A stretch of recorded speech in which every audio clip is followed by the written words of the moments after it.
ഓർമ്മപ്പെടുത്തുന്നു.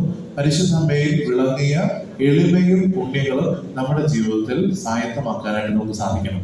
ഈ വലിയൊരു യാത്ര സമാപിച്ചുകൊണ്ട് നമ്മുടെ ഭവനങ്ങളിലേക്ക് നമ്മളിത് തിരികെ പോവുകയും അവിടെ ശാന്തി സമാധാനവും നൽകുവാൻ എനിക്ക് സാധിക്കുന്നുണ്ടോ?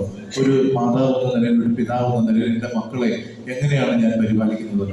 ഒരു മകൻ എന്ന മകൾ എന്ന നിലയിൽ എൻ്റെ അപ്പനെ അമ്മയും ഞാൻ എങ്ങനെ പരിപാലിക്കുന്നു? അതോടൊപ്പം തന്നെ ഭാര്യ ഭർത്താക്കന്മാരുടെ പരസ്പര ബന്ധം, സ്നേഹം, അവിടെയൊക്കെ പരിശുദ്ധ അമ്മയുടെ അനുഗ്രഹം നിങ്ങൾക്ക് കൂട്ടായിരിക്കട്ടെ, തണലായിരിക്കട്ടെ എന്ന് പ്രാർത്ഥിക്കുന്നു. അപ്പോൾ ബഹുമാനപ്പെട്ട സിസ്റ്റർ നമ്മളോടൊപ്പം ഉണ്ട്. കോൺവെന്റിലുള്ള ജീവിതം ഏറ്റവും വിശുദ്ധമാകാൻ പരിശുദ്ധ അമ്മയുടെ ആ പുണ്യങ്ങൾ സായത്തമാക്കാൻ നമുക്ക് സാധിക്കട്ടെ. ഞങ്ങൾ വൈദികരെ സംബന്ധിച്ചിടത്തോളം ആശ്രമത്തിലും അതുപോലെ ഇടവകയിലുമൊക്കെ ഏറ്റവും അനുഗ്രഹത്തോടെ ജീവിക്കാൻ ദൈവത്തിന്റെ അനുഗ്രഹം, പ്രത്യേകിച്ച് പരിശുദ്ധമ്മയുടെ മാധ്യസ്യം ഞാൻ നിങ്ങൾക്കും ഒപ്പം നിങ്ങൾ ഞങ്ങൾക്കും വേണ്ടി പ്രാർത്ഥിക്കണമേ എന്ന കാര്യം ഓർമ്മപ്പെടുത്തുന്നു. അതോടൊപ്പം തന്നെ ഈ റാലി ഏറ്റവും അനുഗ്രഹത്തോടെ വിജയപ്രദമായി പൂർത്തിയാക്കാൻ ദൈവം സഹായിച്ചതിന് തമ്പുരാന് നമുക്ക് നന്ദി പറയാം. ഇന്നലെ ഈ സമയത്ത് കോരിച്ചൊരിയുന്ന മഴ നമുക്കറിയാം. ഇവിടെ കരണ്ട് ഇന്ന് ഉച്ചയ്ക്ക് 1 മണിക്കാണ് ഇവിടെ കരണ്ട് ലഭിക്കുക.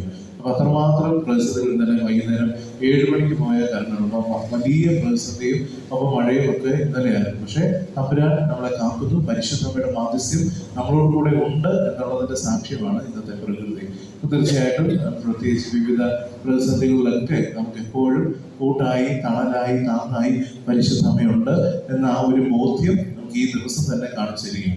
അതിനാൽ തന്നെ എല്ലാവർക്കും പ്രത്യേകിച്ച് ജപമാല മാസത്തിന്റെ പരിശുദ്ധ അമ്മയുടെ പ്രത്യേക അനുഗ്രഹങ്ങളും ഒപ്പം തന്നെ മാധ്യസ്ഥ്യവും ഞാൻ നേടുന്നു.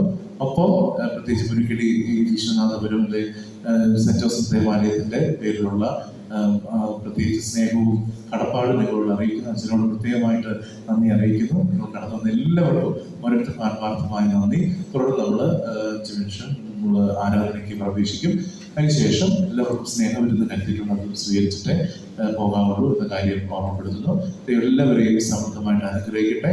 മറക്കാതിരിക്കാം, നമ്മൾ എഴുതിയ അല്ലെ നമ്മൾ ചൊല്ലിയ ഈ ജപമാലകൾ നമ്മുടെ ജീവിതത്തെ സായത്തമാക്കാൻ, ഈ പുണ്യങ്ങൾ വീണ്ടും അനുഗ്രഹമായി തീർക്കുവാൻ ഞങ്ങളെ സഹായിക്കണമേ എന്ന് പ്രാർത്ഥിക്കുന്നു. ഈ സമയത്ത് ഒരു കാര്യം ഓർമ്മപ്പെടുത്തുന്നു.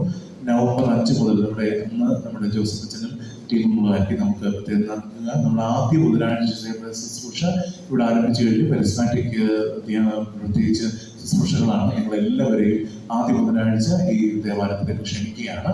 എല്ലാ ആദ്യ ബുധനാഴ്ചയും നമ്മൾ വിവിധ ശുശ്രൂഷകളും കുമ്പസാരവും അതുപോലെ തന്നെ ആരാധനയും വിശുദ്ധ കുർബാനയും ഒക്കെ ആയിട്ട്, പ്രത്യേകിച്ച് വിശുദ്ധ പിതാവിന്റെ നൊവേനയും ഒക്കെ ആയിട്ട് നമ്മൾ മുന്നോട്ട് പോകുന്നു. ഏറ്റവും അനുഗ്രഹത്തോടെ പ്രാർത്ഥിക്കാൻ നിങ്ങളെ എല്ലാവരെയും ഞാൻ ഓരോരുത്തരെയും പ്രത്യേകം ക്ഷണിക്കുന്നു. അപ്പോൾ നിങ്ങൾ പ്രാർത്ഥനയിൽ ഞങ്ങളെല്ലാവരും ഓർക്കണം. ഇവിടുത്തെ വികാരി എന്ന നിലയിൽ എന്നെയും അപ്പോൾ തന്നെ എൻ്റെ പേര് ചേട്ടനുണ്ട്, സെക്രട്ടറി തോമസ് ചേട്ടനുണ്ട്. അപ്പോൾ തന്നെ എല്ലാ ഇടവ മക്കളും ഇപ്പോൾ വൈകുന്നേരത്തെ കുർബാനയ്ക്ക് വന്നുകൊണ്ടിരിക്കുന്നു. ഞങ്ങളെല്ലാവരെയും നിങ്ങൾ ഓർത്ത് ഇന്നത്തെ സായാഹ്നത്തിലുള്ള നിങ്ങളുടെ ഭവനത്തിലുള്ള പ്രാർത്ഥനകൾ ഞങ്ങളെ ഓർക്കണമേ എന്ന് ഓർമ്മപ്പെടുത്തുന്നു. അപ്പോൾ നമുക്ക് ഒരുമിച്ച് പ്രാർത്ഥിക്കാം. ദൈവം നമ്മളെ എല്ലാവരെയും സമൃദ്ധമായി അനുഗ്രഹിക്കട്ടെ. ഏവർക്കും ജപമാല ദിനത്തിന്റെ സമാപനത്തിന്റെ എല്ലാ ആശംസകളും ദൈവം നേരുന്നു.